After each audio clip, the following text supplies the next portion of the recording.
नमस्कार साथियों, संस्कार अकादमी के यूट्यूब चैनल संस्कार स्टडीज में एक बार फिर से आपका स्वागत है।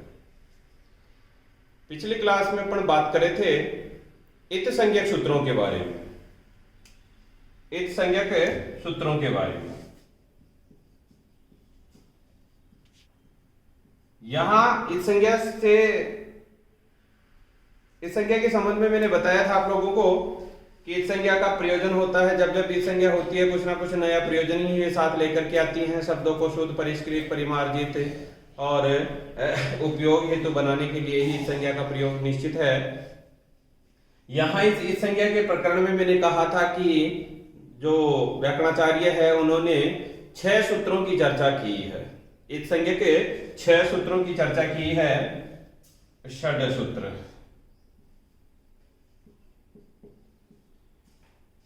ध्यान रखना है। यहां नंबर 1 पे था अपने उपदेशे जनु नासिक इत। यहां नंबर 2 पे था अपना हलंत्यम। नंबर 3 पे हलंत्यम के साथ एक वार्तिक और थी न विभक्तौ तोष्माः। फिर इसके बाद में नंबर 3 पे बात कर रहे थे अपन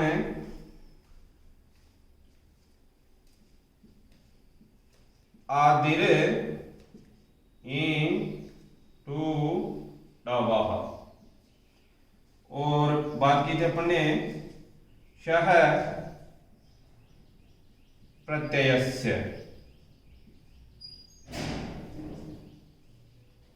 इतनी अपन ने बात कर ली थी, एक बार इनको देख लो जनरली। उपदेशे जनुनासिक, मैंने कहा था जब भी आप लोगों को अच अर्थात स्वर की संज्ञा करनी है, किसकी? स्वर की संज्ञा करनी है, तो ये वाला सूत्र फलित होगा। स्वर की एक संज्ञा, स्वर की संज्ञा करनी है तो ये वाला सूत्र फलित होगा। मैंने कहा था उपदेश अवस्था में। इसके लिए मैंने बताया आपको उपदेशे आद्योच्चारणम, पाणिनि के द्वारा जो भी आदि उच्चारण किया गया वो सब कुछ उपदेश कहलाता है। अब सब कुछ के लिए क्या कि उन्होंने किस किस का प्रयोग सबसे पहले किया था, तो सुनना। धातु, सूत्र, गण, उणादि, वाक्य, लिंगानुशासन, आगम, प्रत्यय और आदेश, इन सभी चीजों का उन्होंने सबसे पहले प्रयोग किया था। अर्थात वहां होने वाली जितनी भी संज्ञाएं होंगी वो सारी अचों की संज्ञाएं होंगी, वो इसी सूत्र से होगी। और मैंने कहा भी था जैसे उनादि है, माहेश्वरी सूत्र है, उसमें अंतिम जो भी इत संज्ञा को हलंत जो वर्ण होगा वो इत संज्ञक होता है। ये वाली बात कही थी। नंबर 2 पे अपन ने बात की थी हलंत्यम। हलंत्यम से तात्पर्य था जो भी अंतिम हल होगा, हल का मतलब व्यंजन होगा। ध्यान रखना, यहाँ व्यंजन ये मान लो ख है अपने पास है और ये ख है, तो ध्यान रखना है यहां अंतिम ये हल नहीं है, इसमें है अंतिम हल, क्योंकि इस ख के बाद में क्या है? ए है, अतः इसको अंतिम नहीं कह सकते। अंतिम की बात करेंगे तो ये वाला होगा। बस यही ध्यान रखना है कि अंतिम हल होगा, उसकी संज्ञा किससे होती है? हलंत्यम से। फिर उसके बाद में बात करेंगे अपन या कहां नहीं करनी है, कुछ एक अपवादित जगह भी है जहां पर अपने कोई संज्ञा नहीं करनी है, वो है न विभक्तौ तुष्माः। इन्होंने कह दिया कि अंतिम जितने भी हैं उनकी हल की संज्ञा तो कर देना, लेकिन विभक्ति में नहीं करना है। और विभक्ति से मैंने आप लोगों को तात्पर्य बताया था, एक शुभंत और एक तिङंत। ये 2 चीजें बताई थी आपको, शुभंत और तिङंत। शुभंत का मतलब शब्दों से लगने वाले 21 प्रत्यय सुवौजस आदि, तिङंत का मतलब धातुओं से लगने वाले प्रत्यय तिप्तस जी आदि। फिर बात की थी अपन ने आदिरीन टुंडावाहा। यहां ध्यान रखना, थोड़ा सा इंपॉर्टेंट है, यहां पूछा हुआ है 2 बार प्रश्न पूछा हुआ है कि मूल धातु कैसी है, तो मूल धातु की यहां मैंने बताया आप लोगों को। आदिरीन टुंडावा कहता है किसी भी धातु के आदि में, ध्यान रखना धातु के आदि में, धातु के आदि में क्या क्या चीजें हैं? ये, टू और डू, ये, टू और डू, इनकी संज्ञा होती है। ये वाली बात ध्यान रखना है आपको। यह वाली बात ध्यान रखना है, किसी भी धातु की आदि में विद्यमान ही टू और डू की इत संज्ञा होती है। किससे? आदि ऋण टुंडावह से। अगर मान लो कोई भी शब्द दे, अंतिम हल के बारे में पूछिए, कहा कि किस सूत्र से इत संज्ञा हुई है, आपको बताना हलंत्यम। किसी धातु के आदि में ही टू डू है, पूछे किससे इत संज्ञा हुई है, तो ध्यान रखना आदि ऋण टुंडावह से। अगर किसी आज की इत संज्ञा के लिए पूछे तो ध्यान रखना उपदेशे अजनुनासिक इत से इत संज्ञा हुई है। ठीक है, फिर यहाँ नेक्स्ट अपन बात करते हैं सह प्रत्यय से। सह प्रत्यय के लिए कहा प्रत्यय के आदि में, इसमें प्रत्यय के आदि में। अब दोनों में अंतर देख लो आप। मैंने कहा धातु के आदि में, ये कह रहा है प्रत्यय के आदि में। ये क्रिया के आदि में है, ये प्रत्यय के आदि में है। और इसके लिए मैंने कहा था जैसे शप प्रत्यय होता है, जैसे शवुन प्रत्यय होता है, इनमें जो आदि में जो विद्यमान श है उसकी संज्ञा होती है किससे? शह प्रत्यय से। यहां तक की बात कर ली थी, नेक्स्ट बात करते हैं।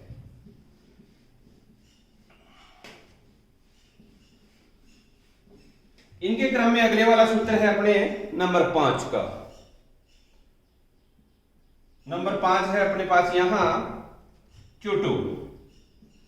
छोटा सा सूत्र है, कार्य बड़ा है। सूत्र छोटा सा है, कार्य बड़ा है। देखो चुटु, दो ही वर्ण चुटु, बस कह दिया, सूत्र का नाम है चुटु। यहां पर अपन देखते हैं, यह कह रहा है कि देख लो व्याख्या, किसी भी प्रत्यय के आदि में, ध्यान रखना मैं प्रत्यय की बात कर रहा हूं, धातु का तो एक जो था वो गया, और प्रत्यय आदि में विद्यमान। अब मैंने आप लोगों को कहा था यहां क्या है? चू। और चू से तात्पर्य क्या होता है पता है ना? चू का मतलब पूरा वर्ग होता है। ध्यान रखना इस बात का, चू का मतलब है पूरा वर्ग होता है। तो यहां च, छ, ज, झ, य सारे काम। फिर कह रहा है टू। टू के लिए कहा ट, ठ, ड, ढ, है ना? ये बात कह रहा है यहां। क्या कह रहा है? कि किसी भी प्रत्यय के आदि में, किसी भी प्रत्यय के आदि में यदि क्या विद्यमान हो, चू का मतलब च, छ, झ, झ, य, छ वर्ग, और टू का मतलब ट, ठ, ड, ठ, ण, ट वर्ग। किसी भी प्रत्यय के आदि में च वर्ग और ट वर्ग विद्यमान हो तो उसकी संज्ञा हो जाती है, उसकी संज्ञा हो जाती है। देखते हैं उदाहरण से कैसे। जैसे मान लो स्त्री प्रत्यय है टा, कौन सा है? टाप, स्त्री प्रत्यय है। ये नाम सुना होगा। अज से अजा रूप बनता है स्त्रीलिंग वाला। पुल्लिंग शब्दों से स्त्रीलिंग बनाने के लिए इन स्त्री प्रत्ययों का प्रयोग किया जाता है और इनकी संख्या होती है 8। ध्यान रखना, चाप, टाप, चाप, डाप, गीप, गीन, गीस, ऊंगती, ये होते हैं टोटल 8 प्रत्यय। तो ये जो टाप है, यहां पर इसने कहा किसी भी प्रत्यय के आदि में। अब मैंने कहा टाप एक प्रत्यय है, ठीक है, और आदि का मतलब जहां से प्रारंभ होता है उसमें विद्यमान किसकी? च वर्ग और ट वर्ग की। अब बताओ यहां क्या है? ट वर्ग है। अब ट वर्ग है तो सीधी सी बात है कि यहां इत संज्ञा होगी। अब होगी तो देखते हैं। यहां सबसे पहले क्या है? प है, और ये हलंत्यम। क्या है? हलंत्यम। हलंत्यम से जब प की संज्ञा होगी तो प का तो हो गया कल्याण। फिर उसके बाद में अपन बात करते हैं टा। अब टा में विद्यमान है ट प्लस आ, और करनी किसकी है? व्यंजन की संज्ञा करनी है, आज की नहीं करनी है। जैसे ही अपन व्यंजन की संज्ञा करते हैं तो बताओ इसमें क्या शेष रहेगा? आ भाग शेष रहता है। क्या भाग शेष रहता है? आ भाग। जैसे अण्यत प्रत्यय है। क्या है? अण्यत प्रत्यय, ठीक है। जैसे अण्यत प्रत्यय है, यहां पर मैंने कहा कि किसी भी प्रत्यय के आदि में विद्यमान। अब ध्यान रखना ट वर्ग और च वर्ग, ये ट वर्ग का पंचम वर्ण। अब इसको चाहे ऐसे लिख लो, चाहे इसको ऐसे लिख लो, ये रहा आगे आपके सामने। अब एक तो इसकी संज्ञा होती है, एक अंतिम है हलंत्यम। क्या है? अंतिम है हलंत्यम। जब हलंत्यम से इसकी संज्ञा करेंगे तो देखो ये तो हो गया अपने पास चुटुक से ण की संज्ञा और हलंत्यम से तय की संज्ञा, तो बीच में बचेगा क्या? केवल यह शेष रहेगा, केवल यह शेष रहेगा अपने पास। ध्यान रखना है, यहां पर यह शेष रहा, यहां पर अशेष रहा। ये कह रहा है जैसे अपन ने प्रत्यय लिखे थे यहां सु औ जस, ये शब्दों से लगने वाले 21 प्रत्यय है सुबंध, जिसके बारे में बात किया। प्रथमा विभक्ति, एक वचन, द्विवचन, बहुवचन। यहां बहुवचन वाला जो प्रत्यय है, इस बहुवचन वाले प्रत्यय में देखो मैंने कहा था न विभक्त उत्तुष्मा, से की तो इस संज्ञा होगी नहीं, न विभक्त उत्तुष्मा। यहां देखो प्रत्यय के आदि में क्या है, जय है, और जय किसका है, ये रहा च वर्ग का। अब इसकी संज्ञा करेंगे, जैसे ही जय की संज्ञा करेंगे, ये तो जय और ये अश, तो जैसे ही जय की संज्ञा करेंगी तो क्या शेष रहेगा अपने पास, अस शेष रहेगा। क्या रहेगा, अस शेष। समझ में आई थोड़ी बात। मैंने कहा कि किसी भी प्रत्यय के आदि में क्या विद्यमान हो, क्या विद्यमान हो, या तो च वर्ग विद्यमान हो या ट वर्ग विद्यमान हो, या तो च वर्ग या ट वर्ग विद्यमान हो, तो उनकी संज्ञा हो जाती। अब बाद वाली संज्ञा तो होती रहेगी, क्योंकि वहां के लिए प्रकट सूत्र है हलंत्यम, वहां के लिए तो सूत्र है अपने पास हलंत्यम, बस उसका ध्यान रखना है और बाकी ये वाला कार्य करना ही करना। तो यहां अगर मान लो आपसे पूछे, जैसे अपने पास है नेत प्रत्यय, अब इस नेत प्रत्यय के लिए पूछ ले आपसे कि इसमें संज्ञा किससे हुई है, और ऑप्शन में दे दे आपको, एक तो दे दे चुटू, एक दे दे हलंत्यम, यहां एक दे दे शह प्रत्ययस्य, और एक दे दे ए और बी। अब ध्यान रखना है, यहां पर अपन बात करे थे कि णत प्रत्यय में मैंने कहा णत में जो ण है, णकार है, उसकी तो इस संज्ञा हुई है चुटू से, और जो तय है उसकी संज्ञा हुई है हलंत्यम से। इसलिए यहां ऑप्शन में उत्तर क्या होगा आपका, a प्लस बी उत्तर हो जाएगा। इस प्रश्न का उत्तर होगा a प्लस बी दोनों, क्योंकि इस संज्ञा वर्ण कौन, ये नहीं पूछा कि इस संज्ञा वर्ण कौन से हैं, किस सूत्र के द्वारा हुई है। यहां इस संज्ञक वर्ण ये रहा, यहां ये रहा, अर्थात दो हैं और दोनों का अलग अलग सूत्र काम करता है, इसलिए यहां कहेंगे चुटू और हलंत्यम दोनों ही यहां काम करते हैं। ये वाली छोटी सी एक लॉजिक की बात है, ध्यान रखना इसको, ठीक है। यहां नंबर 5 पे था अपने चुटू। नेक्स्ट सूत्र की बात करते हैं अपन,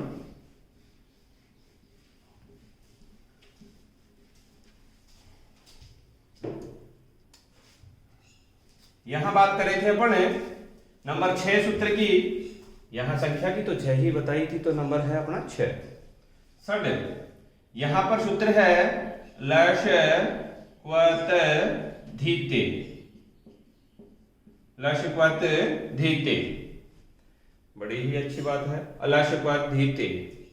यहां ध्यान रखना है लश क्वत धीते, अलग अलग करके देखते हैं, सुनो, ल है, श है, कु है, और फिर ए तद्धित, इतनी चीजें हैं यहां।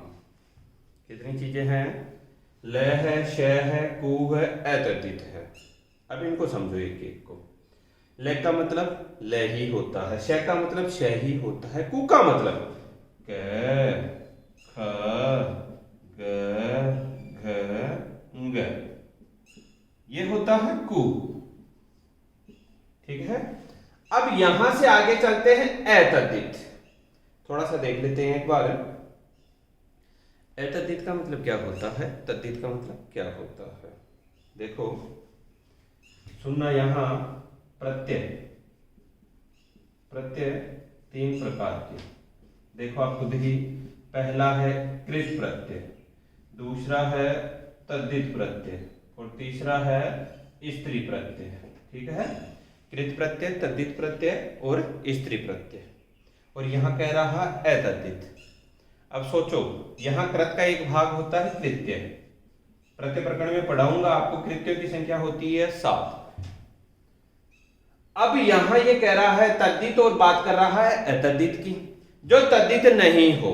अब इनको एक बार जनरली समझो, कृत प्रत्यय हमेशा धातु के साथ लगते हैं, तद्धित प्रत्यय हमेशा शब्दों के साथ लगते हैं, और स्त्री प्रत्यय इन दोनों से स्त्री का रूप, स्त्रीलिंग के रूप बनाने में काम में आते हैं। बस यही चीज ध्यान रखनी है आपको, छोटी सी जनरल सी बात है।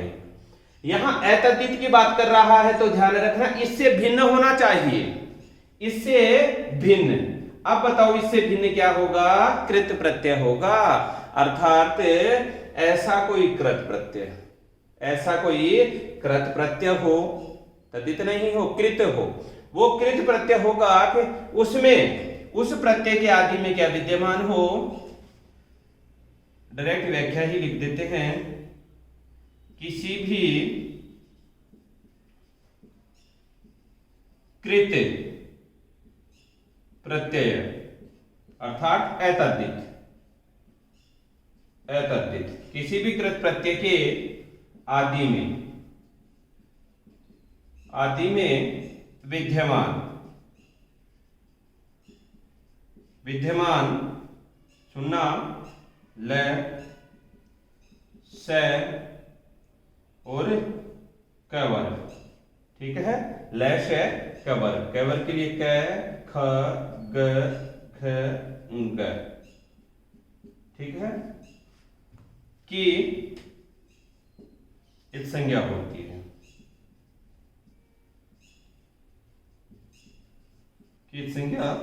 है, ध्यान रखना। यहां नहीं समझ में बात, कोई बात नहीं है, अभी उदाहरण में देखते हैं अपन कि कैसे एक संज्ञा होती है। ये कह रहा है एतद्धित होना चाहिए।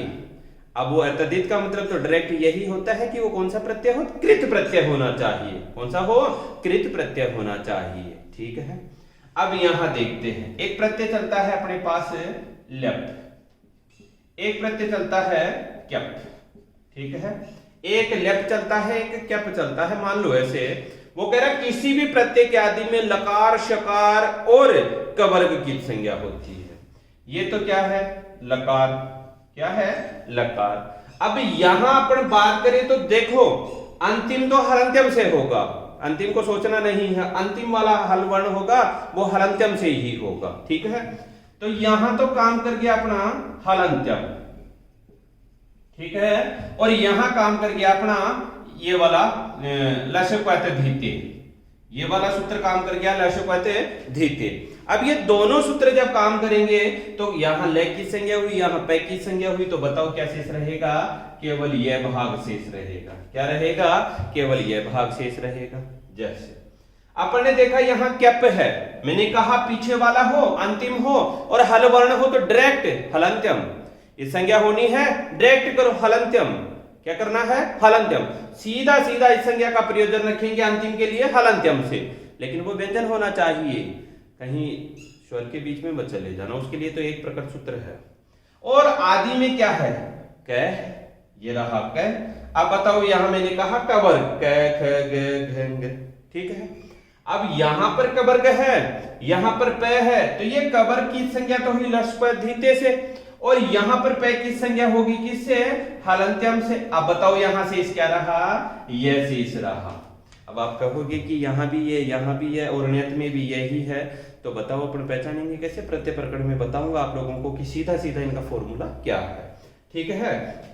यहां अपन बात करे थे लशक्वात धीते, अब पढ़ो इसको, लशक्वात धीते। अब जब अलग अलग करते हैं तो ल हुआ, श हुआ, कु हुआ और एतद्धित हुआ। क्या हुआ, एतद्धित। और एतद्धित का मतलब क्या होता है, कृत प्रत्यय। क्या होता है, कृत प्रत्यय। और ये कृत के ही है, ल्यप है, क्यप है, ध्यान रखना है। ये क्या है, ल्यप है, क्यप है। यहां इनकी संज्ञा होने के बाद में अपन सीधा सीधा कह सकते हैं, जैसे मान लो धातुओं से लगने वाला जैसे प्रत्यय होता है शप। कौन सा प्रत्यय होता है, शप प्रत्यय होता है। यहां शप प्रत्यय में पै को तो हटाओ सबसे पहले। पै की संज्ञा किससे हुई, हलंत्यम से। हलंत्यम से पै की संज्ञा हुई तो क्या बचा, श बचा। अब यहां से को अलग अलग लिख लेते हैं, ये रहा से और ये रहा ए, ठीक है। अब ये कह रहा है किसी भी प्रत्यय के आदि में क्या हो, ल हो, श हो। ये क्या है, स है। अब इस स की भी संज्ञा कर देंगे, और इस संज्ञा स की कर देंगे तो बताओ क्या शेष रहेगा, केवल अपने पास सप में क्या जुड़ता है। इसीलिए तो मैं कहता हूं कि केवल ए ही जुड़ता है। लगाते सप है और जुड़ता क्या है, ए जुड़ता है। ये वाली बात ध्यान रखना है। जैसे ऐसे रूप बनाते हैं अपन, पठथी का रूप बनाते हैं, जैसे पठ प्लस ये तिप। यहां सबसे पहले पै की संज्ञा हुई तो क्या हुआ, पठ प्लस ति। अब यहां क्या करना है, बीच में सप का आगम होगा तो ये पठ प्लस सप प्लस ति। अब एक चीज बताओ, यहां मैंने कहा इसकी संज्ञा होती है, से की संज्ञा होती है, शेष क्या रहता है, ए रहता है। ए रहता है तो पठ प्लस ए प्लस ति और इन सबको जोड़ेंगे तो क्या होगा, पठति रूप बनता है। ये ही सिद्ध रूप है अपना पठति। बस ये वाली बात ध्यान रखना है कि इस संज्ञा करने का प्रयोजन क्या है। अगर इस संज्ञा नहीं करते तो क्या पठति में सब जोड़ पाते हैं, पर नहीं जुड़ता। इसीलिए तो कहा शब्द को सार्थक बनाने के लिए, उपयोग हेतु बनाने के लिए किसकी आवश्यकता होती है, इस संज्ञा की। ये तो मूल रूप से अपने पास क्या थे, 6 सूत्र थे। क्या थे, 6 सूत्र थे। अब इसके अलावा एक वार्तिक और बच रही है, वो भी बात कर लेते हैं। एक वार्तिक मैंने बता दी आप लोगों को, अपवाद स्वरूप एक की बात कर लेते हैं। यहां वार्तिक का नाम है ईर इत संज्ञा वक्तव्य। ईर इत संज्ञा वक्तव्य।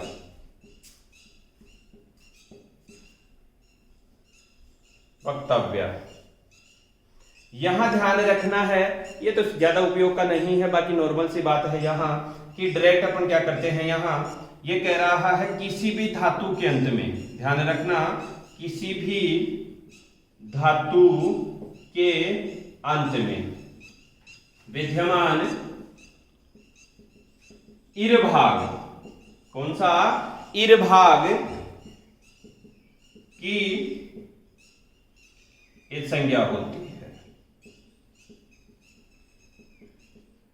एक संज्ञा होती है। ये कह रहा है किसी भी धातु के अंत में, मान लो कोई ऐसी धातु है जिसके अंत में ईर हो, तो उस ईर भाग की संज्ञा होती है। जैसे यहां धातु है च्युतिर। क्या है, च्युतिर। अब एक चीज बताओ आप लोग, यहां जब भी अपन बात करते हैं कौन से, ईर भाग की। अब ईर भाग की करते हैं तो यहां क्या रूप शेष रहेगा, च्युत, ईर की संज्ञा होने के बाद में। जैसे यहां बात करते हैं द्युतिर, और द्युतिर में ईर भाग की संज्ञा करेंगे तो क्या होगा, द्युत भाग शेष रहेगा।